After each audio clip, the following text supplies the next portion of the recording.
حسین تو اسلام بتانے جا رہے تھے تو راستے سے جان بچا کے کیوں بھاگ رہے؟ حسین تو اسلام بتانے جا رہے تھے تو راستے سے جان بچا کے کیوں بھاگ رہے؟ ہرگز نہیں۔ یہ جو کہا جاتا ہے نا دین ہست و حسین ہے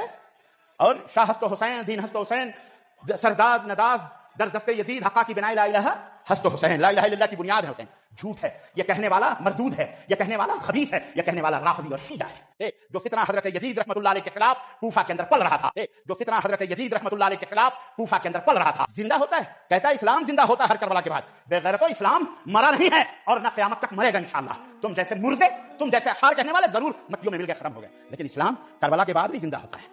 حسین ابن علی نے اس طرح جان نہیں دیے، آپ کو غلط بتایا گیا، تھوڑا سا آپ خود بھی غور کریں گے آپ کو پتہ چل جائے گا۔ حسین ابن علی کربلا میں جنگ لڑنے نہیں گئے تھے، میدان جنگ میں بیوی بچے نہیں ساتھ جاتے۔ آل رسول کیا شریعت کی خلاف ورزی کر سکتے تھے؟ وہ تو ہزاروں خطوط آئے تھے کوفہ سے، چونکہ 5 سال تک کوفے میں امیر المومنین علی ابن ابی طالب رضی اللہ تعالیٰ عنہ علیہ السلام خلیفہ راشد کے طور پر رہے، لوگ ان سے عشق کرتے تھے، اور حضرت معاویہ رضی اللہ تعالیٰ نے جاتے جاتے صلح حسن کی وہ شرط توڑی اور یزید کو اپنی جگہ نامزد کیا، تو کوفیوں نے خطوط لکھے حسین ابن علی کو کہ وہ خود تو چلا گیا ہے اور اپنی جگہ ایک اور بٹھا گیا ہے، تو آپ کی ذمہ داری ہے کہ امت کو لیڈ کریں اور آپ یہاں آئیں، ہم یہاں سے قیام کریں گے۔ حسین ابن علی بیوی بچوں کے ساتھ کوفے شفٹ ہو رہے تھے، وہاں سے اپنی پولیٹیکل سٹرگل کو انہوں نے لانچ کرنا تھا، جنگ پتہ نہیں کب ہونی تھی، وہ راستے میں روک لیے گئے اور ان کے اوپر جنگ مسلط کر دی، اس وجہ سے یہ سارا معاملہ ہوا۔ وہ جنگ لڑنے تو گئے نہیں تھے، انہوں نے اپنی سٹرگل کو لانچ کرنا تھا۔